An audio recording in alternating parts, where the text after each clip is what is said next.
All right, well, good afternoon. My name is Ron Miller. I am one of the co-editors of a new book, Most Likely to Secede. It's been published by a group of us who are associated with the Vermont Commons Independent News Journal. And we're speaking here at the State House in Montpelier on April 12th, 2013.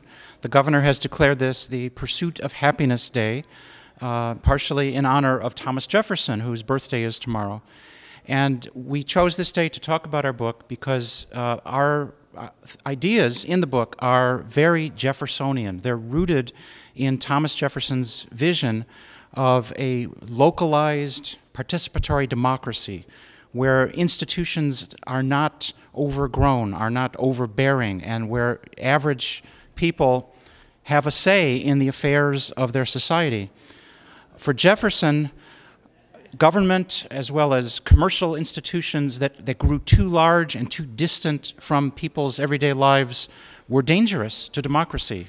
And he fought throughout his career to reduce the size and scope of those institutions. That's what his battle with Alexander Hamilton was about, for example.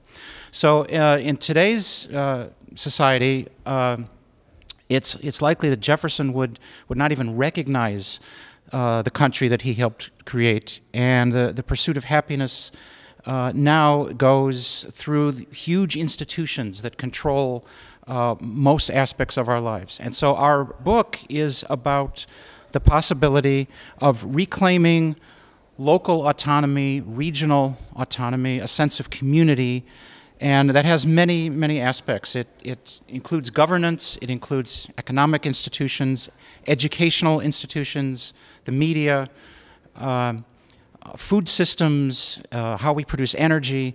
We believe that all of these systems have grown too large, too distant from the control of everyday people, and we talk about numerous ways to bring autonomy and community back where it belongs, back to our lives, where we live our lives on the land. So the state of Vermont, historically and in the present day, it has been a model for this kind of democratic governance and ability to live on the land sensibly and locally. And the book is filled with essays and reports, observations that talk about how Vermonters are accomplishing this. Some of the authors eventually reach the conclusion that none of these projects, none of these efforts to return to a more sensible, ecological way of living on the land, none of them will ultimately be possible as long as Vermont is part of the United States, which in our view has become an empire, a militaristic empire. And so some of the authors in the book are advocating that Vermont leave the Union. It's a very radical idea, very controversial, and we explain why some people feel that way. And if you read the whole book, you'll see that not all of us agree that is the strategy to follow. But it raises questions. It really makes us think about why the pursuit of happiness has gone awry in the modern United States, why we have become so